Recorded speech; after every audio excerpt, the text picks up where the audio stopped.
Obrigado por sintonizar a Conexão da Fé,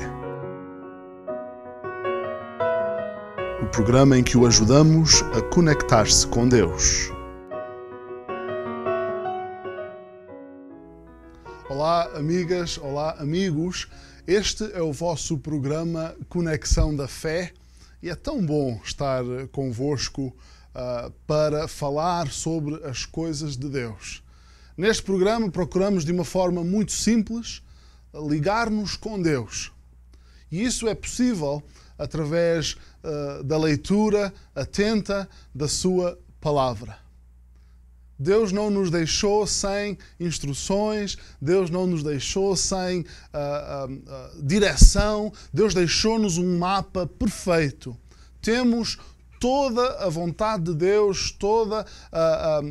tudo o que Deus quer que nós, para usarmos na nossa vida, temos tudo isso, tudo o que precisamos para a vida, nas páginas da Bíblia. E é tão bom poder simplesmente pegar em passagens da Bíblia e ver aquilo que Deus nos ensina com essas passagens. Sempre com a preocupação de aplicarmos essas passagens à nossa vida. Não nos adianta nada ter um conhecimento intelectual de Deus sem aplicarmos a vontade dele à nossa vida. Muitos irão ter o seu encontro com Deus, sim, porque todos terão o seu encontro com Deus. Muitos irão ter o seu encontro com Deus sabendo perfeitamente sobre Jesus, sabendo perfeitamente sobre o sacrifício da cruz, sabendo todas essas coisas na sua mente, mas nunca as tendo aplicado ao seu coração. Que dia triste será para esses que sabiam tudo aquilo que precisavam saber, sem nunca terem aplicado esse conhecimento às suas vidas. E então o nosso tema de hoje é um tema muito debatido, é um tema difícil para muitos, é um tema que, devo já dizer, acerca do qual eu não sei tudo e penso que ninguém sabe tudo sobre este tema. Eu costumo dizer que quando chegarmos ao céu, uma das nossas primeiras reações vai ser: agora eu entendo. O tema que nos traz hoje aqui é o tema da Trindade. A Trindade de Deus. Nós acreditamos que Deus é Pai, Filho e Espírito Santo. Apenas existe um Deus.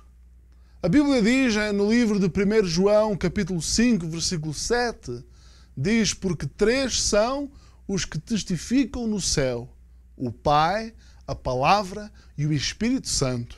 E estes três são um. Este é provavelmente o versículo mais claro da Bíblia sobre esta doutrina da Trindade. Não é o único, nem de perto nem de longe, não é o único versículo que trata sobre a Trindade, mas provavelmente é a passagem bíblica mais clara sobre este tema. O Deus que sabemos que existe, o Deus criador e sustentador de todas as coisas, então esse Deus existe em três pessoas: Pai, Filho e Espírito Santo. Continua a ser apenas um Deus, manifestando-se então em três pessoas iguais e distintas umas das outras. Vemos que o Filho tem todos os atributos e qualidades do Pai e o mesmo é verdade em relação ao Espírito Santo. Naquele momento, na cruz, em que Jesus derramou o seu sangue precioso como o único pagamento pelos nossos pecados, naquele momento, Jesus falou com o Pai. E Jesus disse: meu Deus, por que me abandonaste? Naquele momento, Jesus tornou-se pecado em nosso lugar. E o Pai teve que desviar os seus olhos do seu Filho amado. Porque Deus é tão santo que não pode olhar para o pecado. E nós dizemos, como é isso possível se Deus é apenas um? Por isso é que eu disse no início que vão haver aqui pormenores que ninguém vai entender deste lado da glória, ninguém vai entender a 100%.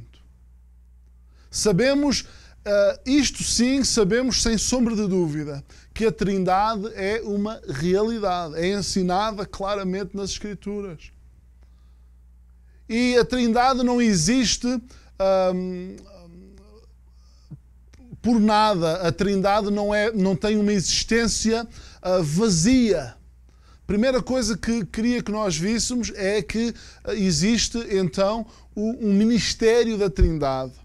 A Trindade tem um ministério. O nosso versículo diz, porque 3 são os que testificam no céu.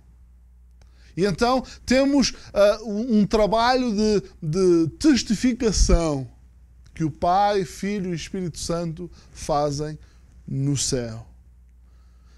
Cada uma das pessoas da Trindade está envolvida no ministério contínuo no céu.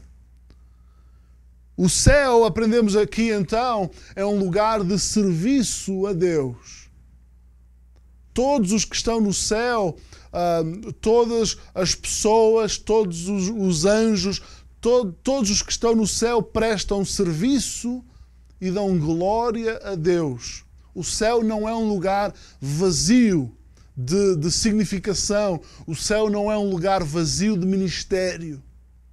E então vemos aqui que a Trindade tem um ministério. E a Trindade testifica no céu. Sendo, então, a importância disto é o seguinte. Porque sendo 3 a testemunhar, significa então que é um testemunho verdadeiro. Isto era muito importante, especialmente naquela cultura judaica em que estas palavras primeiramente apareceram.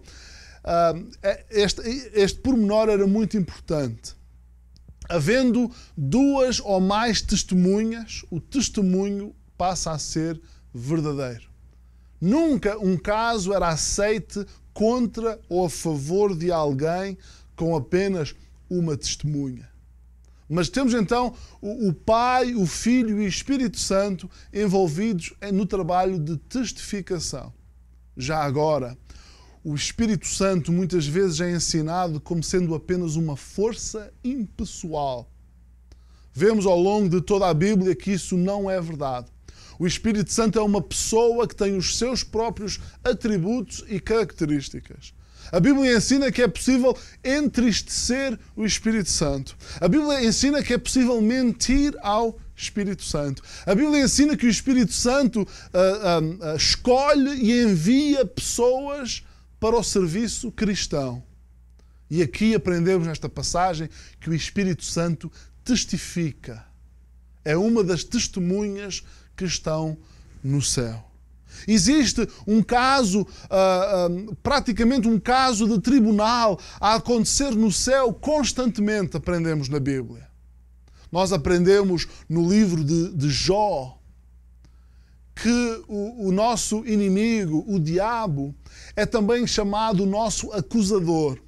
E aprendemos que o diabo se apresenta, por enquanto, apresenta-se diante do trono de Deus e que o diabo é o acusador dos irmãos. O diabo está, se você já pôs a sua fé em Cristo, se você já é salvo, se você já é nascido de novo, o diabo está neste momento diante do trono de Deus a acusar aqueles que são de Deus. Quem sabe o diabo já foi o seu acusador e já disse diante de Deus, já o acusou de falhar diante de Deus. Já disse a Deus que você não merece o amor de Deus, que você não merece a atenção, o cuidado de Deus. Eu sei que eu não mereço a atenção e o cuidado de Deus. E eu sei que quando o inimigo se apresenta como meu acusador diante do trono de Deus, eu sei que ele tem mais do que motivos suficientes para me acusar. A Bíblia diz que o diabo é o pai de toda a mentira. Mas eu digo, para me acusar a mim, o diabo não precisa inventar histórias nenhumas. A verdade é que eu falho no meu relacionamento com Deus, eu falho no meu relacionamento com os outros. E quando o diabo me acusa, ele precisa apenas de usar as minhas falhas para me acusar diante de Deus. Mas a Bíblia diz que nós temos então um advogado para com o Pai. Jesus Cristo, o justo, para aqueles que são dele, ele atua como advogado de defesa. Aqui aprendemos que Jesus, apresentando-se como advogado, conta também com o Espírito Santo e com o próprio Deus, Pai, como testemunhas. 3 são os que testificam no céu. Que bom poder contar com Jesus Cristo como advogado de defesa. Jesus Cristo não nos defende no sentido de... não é verdade que o Marco Pereira tenha feito isso. Não, Jesus não mente. Jesus o que diz é: eu sei que o Marco Pereira tem todas essas falhas, mas o meu sangue foi derramado por ele e o meu sangue é mais do que suficiente para cobrir e pagar por todas essas falhas. Minhas amigas, meus amigos, se é verdade que o Pai, o Filho e o Espírito Santo testemunham no céu, que tipo de testemunho é que eles dão de si? Será que você já é nascido de novo para a família de Deus? Você já recebeu então esta vida eterna? Será que você faz parte de todo este caso de tribunal? Será que o seu nome é mencionado no céu? Ou será que você ainda nem sequer recebeu Jesus como sendo o seu Salvador e o inimigo nem tem que se preocupar consigo porque você ainda faz parte do grupo daqueles que ainda estão em trevas? Pois bem, minha amiga, meu amigo, a palavra de Deus é vida e é luz. E Deus está-lhe a dar a oportunidade hoje de você receber a vida eterna para poder contar com Jesus Cristo como seu eterno advogado para com o Pai.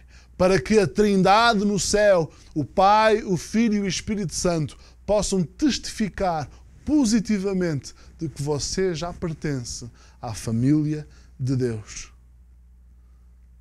Vemos como primeiro ponto o ministério da Trindade, mas também podemos pensar um pouco nesta passagem em 1 João 5,7, no modo de organização da Trindade.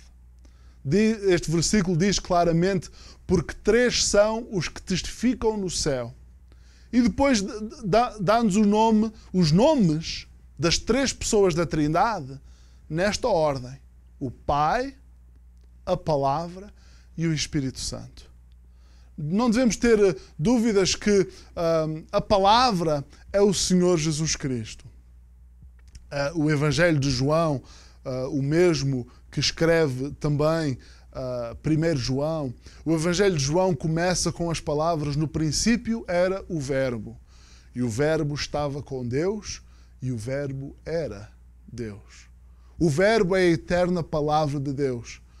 No versículo 14, João, capítulo 1, versículo 14, aprendemos também: e o Verbo se fez carne e habitou entre nós. E então sabemos que o Verbo, ou seja, a palavra, é Jesus Cristo, é o Filho de Deus. O apóstolo João tinha este hábito de chamar a Jesus o Verbo de Deus, a palavra de Deus, que é uma forma poderosa de se referir ao Senhor Jesus Cristo. Então temos, de cada vez que a Trindade é mencionada, temos então esta ordem: o Pai, o Filho e o Espírito Santo. Nas suas palavras, que são chamadas a grande comissão de Jesus Cristo, as últimas palavras que Ele deixou para que nós obedecêssemos antes de Ele ascender para o céu, Jesus disse: ide por todo o mundo, fazei discípulos de todas as nações, batizando-os em nome do Pai, do Filho e do Espírito Santo. Sempre com esta ordem. Eu gosto muito dessa passagem porque diz claramente: batizando-os em nome, singular, a palavra está no singular, em nome, e depois do Pai, do Filho e do Espírito Santo. 3 que são apenas um Deus. Quando Jesus foi batizado, no momento do batismo de Jesus por João Batista, vemos ali também um retrato da Trindade. A voz do Pai que falou do céu e disse: este é o meu Filho amado, em quem tenho grande prazer. Escutai-o. E a Bíblia também diz naquele momento que o Espírito Santo desceu na forma de uma pomba. Pai, Filho e o Espírito Santo. Esta ordem, a ordem pela qual as 3 pessoas da Trindade nos é dada, esta ordem é importante. Porque esta ordem denota uma estrutura de autoridade. Não uma estrutura de grandeza, não uma estrutura de importância, mas uma estrutura de autoridade. Então existe na Trindade uma estrutura de autoridade. O Pai tem autoridade sobre o Filho e o Pai e o Filho têm autoridade sobre o Espírito Santo. Aliás, Jesus prometendo que iria enviar o Espírito Santo, porque Jesus, quando ascendeu ao céu, disse: eu não vos deixarei órfãos. Eu irei enviar-vos um outro Consolador. E então, hoje, cada um que recebe Jesus como seu Salvador, recebe a pessoa do Espírito Santo. Cada crente em Jesus hoje tem o próprio Deus dentro de si, vivendo na pessoa do Espírito Santo. E isso é uma dádiva maravilhosa que recebemos do Senhor Jesus Cristo. E essa a pessoa do Espírito Santo que os crentes recebem dá-lhes então poder para viverem para Deus. Mas é interessante, quando Jesus prometeu dar a pessoa do Espírito Santo, Jesus disse: eu dar-vos-ei outro Consolador e ele irá testificar de mim. Ele irá lembrar-vos tudo aquilo que eu vos tenho dito. O Espírito Santo não chama a atenção para si mesmo, mas apenas dirige a atenção de todos para a pessoa de Jesus Cristo. Esta estrutura de autoridade na Trindade é importante e podemos tirar daqui algumas lições importantes. Mas, por exemplo, vemos esta estrutura e evidenciamos a estrutura da autoridade na Trindade, por exemplo, quando nós oramos. As orações dos crentes devem ser sempre feitas ao Pai. Oramos no nome de Jesus e oramos no poder do Espírito Santo.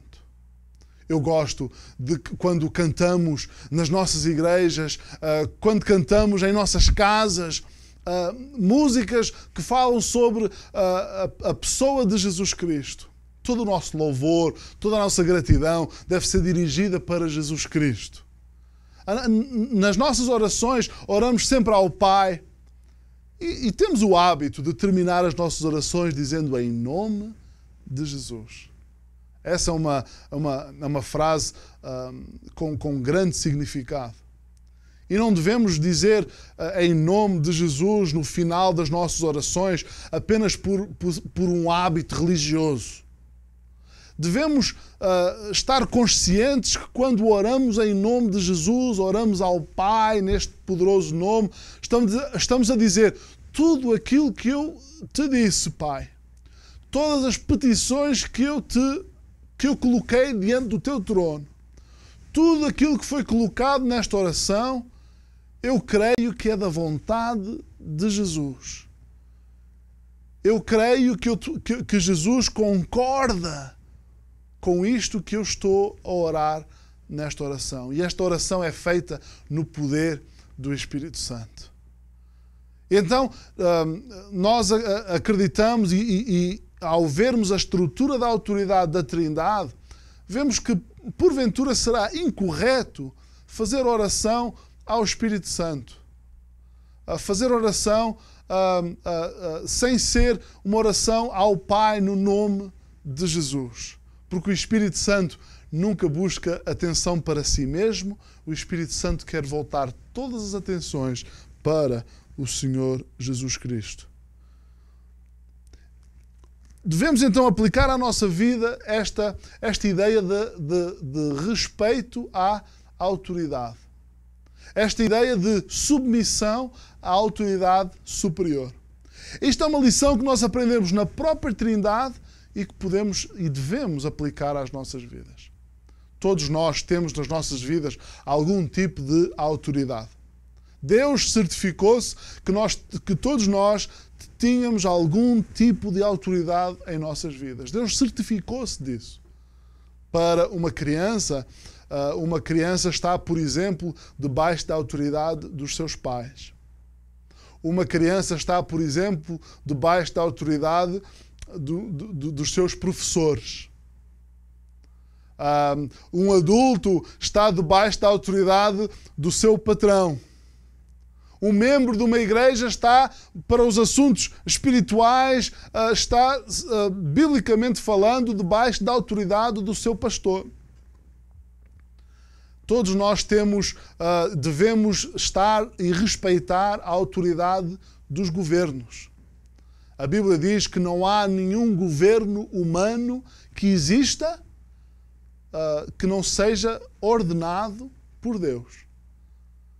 E todos nós então devemos entender e identificar qual a autoridade que Deus colocou na minha vida e devemos exercer em cada oportunidade que conseguirmos, devemos exercer submissão a essa autoridade. Quando nos submetemos às autoridades que Deus permite na nossa vida, na verdade o que estamos a fazer é submeter-nos ao próprio Deus. Sabem, por vezes um empregado tem dificuldade em submeter-se à autoridade de um patrão que seja déspota, um patrão que abuse dos direitos dos seus empregados, e o empregado fica com dificuldade: como é que eu me vou submeter a este patrão? Mas isso, um crente em Jesus Cristo fica com a vida facilitada quando pensa: não, eu quando me submeto, na verdade, estou a submeter-me a Deus. Vemos esta vida de submissão perfeitamente na pessoa de Jesus Cristo, que apesar de ser Deus, se submeteu ao Pai, passando pelo nascimento humano, passando por todas as dificuldades que é ser um homem. Jesus teve fome, teve frio, teve sede, teve sofrimento, foi traído por um amigo próximo. E tudo isso Jesus fez por submissão ao Pai. Nós devemos ter nas nossas vidas este mesmo tipo de submissão e aprendemos aqui, através da estrutura da autoridade da Trindade, aprendemos que o próprio Deus serve de exemplo para nós. Em terceiro lugar, queria que também percebêssemos e pensássemos um pouco sobre o mistério da Trindade. Vimos o ministério da Trindade, vimos o modo de organização da Trindade, e agora queria que nós pensássemos um pouco sobre o mistério da Trindade. Este versículo diz: porque três são os que testificam no céu, o Pai, a Palavra e o Espírito Santo, e estes três são um. Existe sim mistério na Trindade. Este é um mistério que devemos aceitar, porque é claramente ensinado nas Escrituras. Já aqui vimos um pouco sobre isso, mas, por exemplo, se virmos no livro de Gênesis, Deus, no momento da criação, Deus falou e disse: façamos o homem à nossa imagem. Com quem Deus falava? Certamente que o Pai, o Filho e o Espírito Santo estavam envolvidos em cada momento da criação. João, capítulo 1, diz claramente que Jesus Cristo é o Criador de todas as coisas. Diz que que sem Cristo, nada do que foi feito se fez. Vemos também, já falámos também, um conhecido versículo neste livro que temos estado a considerar, o livro de João, o Evangelho, João 14, no versículo 6, Jesus disse, na verdade vos digo que eu sou o caminho, a verdade e a vida.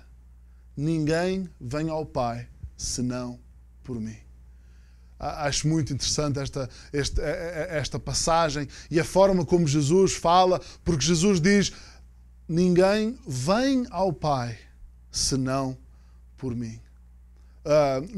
Se Jesus não fosse Deus, se Jesus não fizesse parte desta trindade divina, Jesus teria dito, ninguém vai ao Pai senão por mim.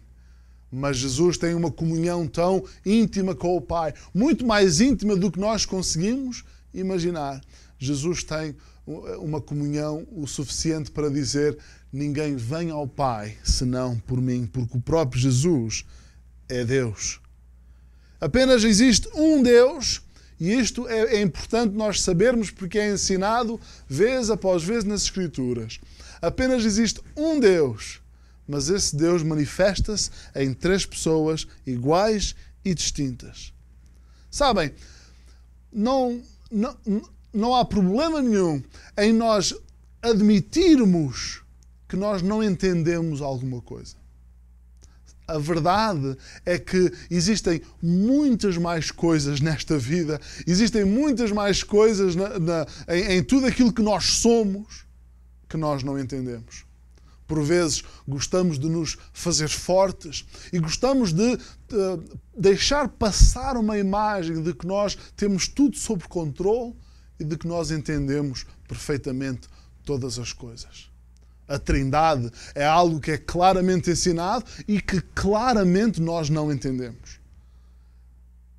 E vão haver outras coisas na minha vida e na sua vida que nós não vamos entender.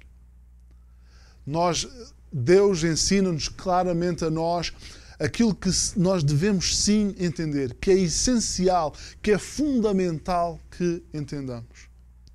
Que Deus, que Deus existe, que Deus é bom, que em todas as coisas que Deus as faz para a sua glória. E Deus é sempre bom. Que nós possamos então, mesmo naquelas coisas que nós não entendemos, dizer assim a Deus, possamos fazer esta oração ao Pai. Senhor, eu aceito aquilo que Tu és, eu aceito aquilo que Tu me ensinas claramente, eu sei que Tu és sempre bom. Senhor, ajuda-me a confiar em Ti, mesmo naquelas coisas que eu não entendo.